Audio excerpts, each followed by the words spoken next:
To judge by the Catalan government's account, Sunday's referendum on independence from Spain was an unequivocal triumph for the separatist cause.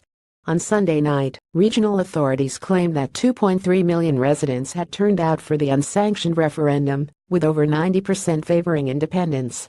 And though the national government did its best to disrupt the vote, with security forces confiscating ballot boxes, shutting down polling stations and engaging in sometimes violent clashes with voters, those heavy-handed tactics seemed to backfire, generating international goodwill for the secessionists' cause and criticism of the Spanish government for suppressing the vote. But that apparent victory is by no means clear-cut.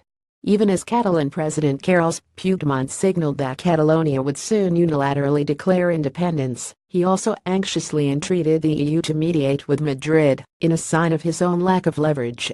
And he cannot have been pleased with Brussels' response. Per FT in its first public comments on Sunday's vote, during which more than 800 people were injured, the European Commission said the Catalan question was an internal matter for Spain, adding that violence can never be an instrument in politics. It also said that Catalonia would no longer be an EU member if it were to vote for independence after a legal referendum.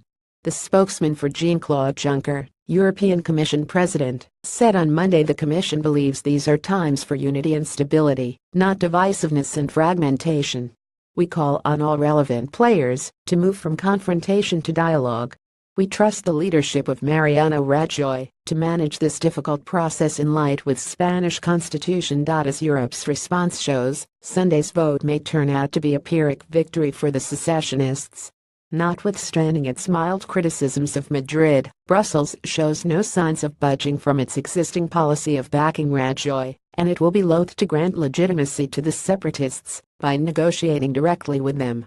If Catalonia declares independence, Madrid may well trigger Article 155 of the Spanish Constitution to suspend the region's autonomy and take full charge, and the EU will be happy to look the other way.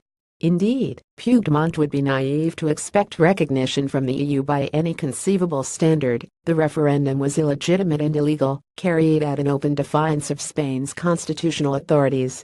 Outrage over Madrid's heavy-handed tactics and sympathy for those hurt has tended to obscure this simple fact, as well as the serious flaws of the voting process itself. Most Catalans who oppose independence boycotted the referendum on principle, resulting in a highly skewed turnout favoring the secessionists, whom recent polls suggest represent barely 40% of the populace. And the voting process relied heavily on print-at-them ballots and permitted residents to vote at whatever polling place they liked, allowing for easy repeat voting. In short, a result of 90% support for independence under such circumstances is not a remotely accurate reflection of the popular will. That said, Madrid cannot claim any kind of victory either. Rajoy's approach to the referendum was in some respects the worst of both worlds, insufficient to prevent the vote in the first place, but heavy-handed enough to draw international scorn and fuel the secessionist fire. The hundreds of mayors and thousands of Catalan police who enabled the vote have already proven that they have little respect for Madrid's edicts or its invocation of the rule of law.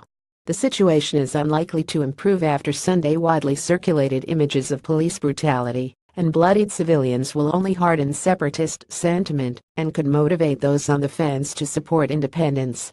Perhaps the prospect of an officially sanctioned referendum, held down the line under less chaotic circumstances and with mutually agreed ground rules, would lower temperatures in both Madrid and Barcelona. But it is difficult to see the stars aligning to avert constitutional crisis anytime soon. In the days to come, Puigdemont and the separatists will likely declare independence and continue their appeals to sympathetic foreign publics and European officials. Madrid, meanwhile, will then be pressured to back up its red lines, give no ground, and impose heavier controls on Catalonia. Throughout this, the EU will issue mealy-mouthed statements supporting Spain's constitution, urging dialogue, and reprimanding any violence, while trying to keep its hands clean. And the underlying issues that have triggered the crisis will be no closer to resolution.